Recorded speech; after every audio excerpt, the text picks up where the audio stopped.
Di tengah hebohnya tentang Ida Dayak dan pengobatan alternatifnya, muncul seorang tokoh Dayak yakni Panglima Jilah. Ia adalah tokoh Dayak yang disegani masyarakat di Kalimantan.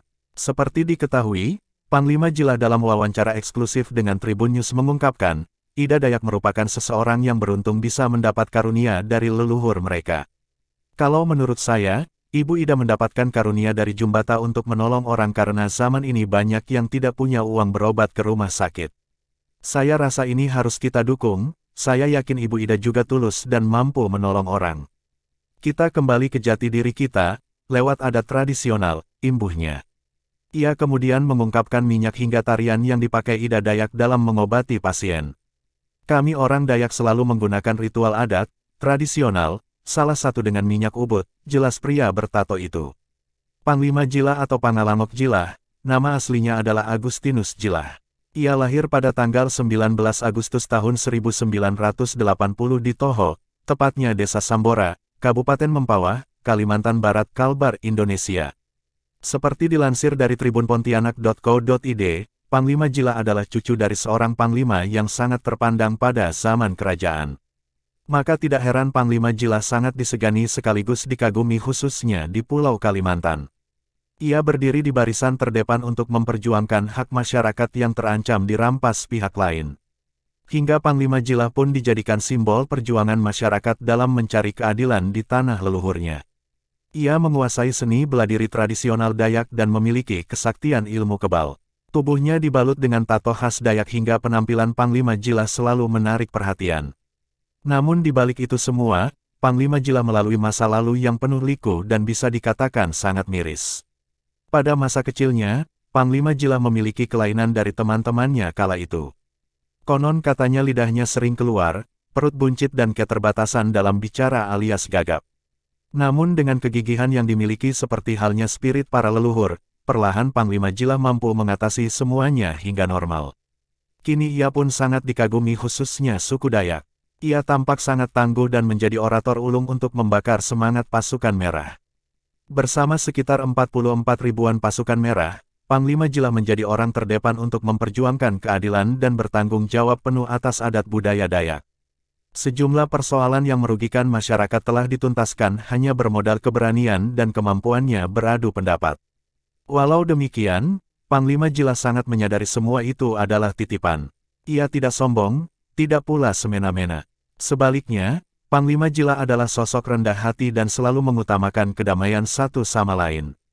Ia sangat ramah, murah senyum, peduli dengan masyarakat dan lingkungannya. Bersama pasukan merah yang dipimpinnya, Panglima Jilah terus menghidupkan tradisi dan adat istiadat yang mulai tergerus zaman. Ia merangkul kaum muda untuk bersama-sama menghidupkan adat budaya serta melestarikan hutan Kalimantan. Lalu siapakah yang layak menjadi pasukan merah? Ternyata menjadi pasukan merah tidak semudah yang dibayangkan. Ada tahapan seleksi dan harus memenuhi sejumlah persyaratan baru bisa menjadi pasukan merah. Selain seleksi kemampuan fisik, pasukan merah harus rendah hati, tidak radikalis, membela yang benar, dan menjadi garda terdepan untuk keutuhan Negara Kesatuan Republik Indonesia atau NKRI. Jika melanggar satu saja syarat-syarat tersebut, maka dipastikan si pelanggar dikeluarkan dari pasukan merah. Cara membuat minyak ubud Ida Dayak.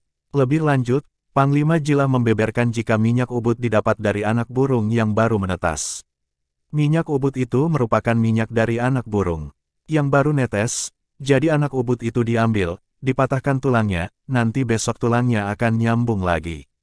Nanti anak ubud itu kita oseng, nanti kita ambilnya hari Jumat, lalu kita oseng lalu buatlah minyak untuk nolongin orang, patah tulang, bengkok, ujar Panglima Jilah.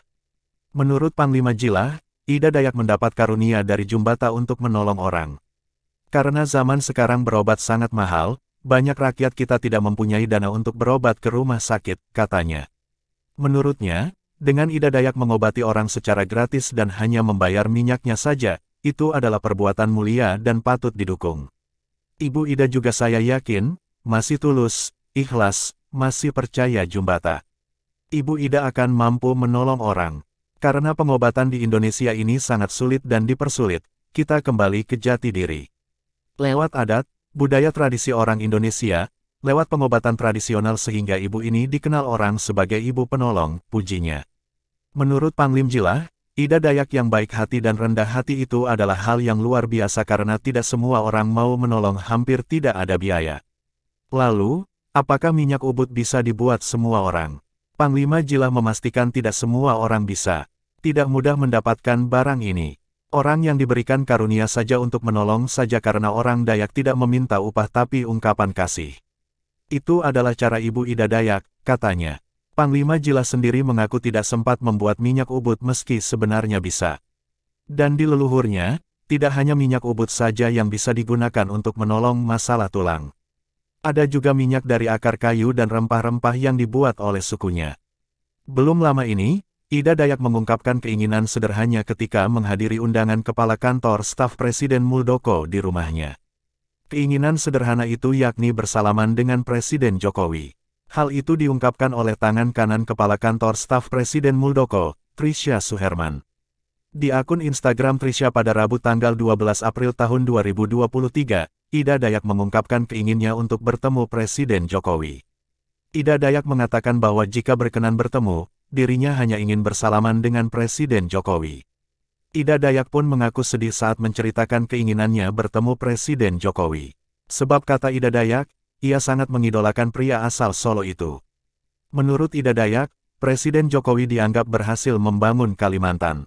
Ida Dayak juga kagum dengan sosok Presiden Jokowi yang kebal dengan segala macam fitnah. Jadi kalau boleh, saya hanya mau bersalaman saja dengan Presiden Jokowi, kata Ida Dayak.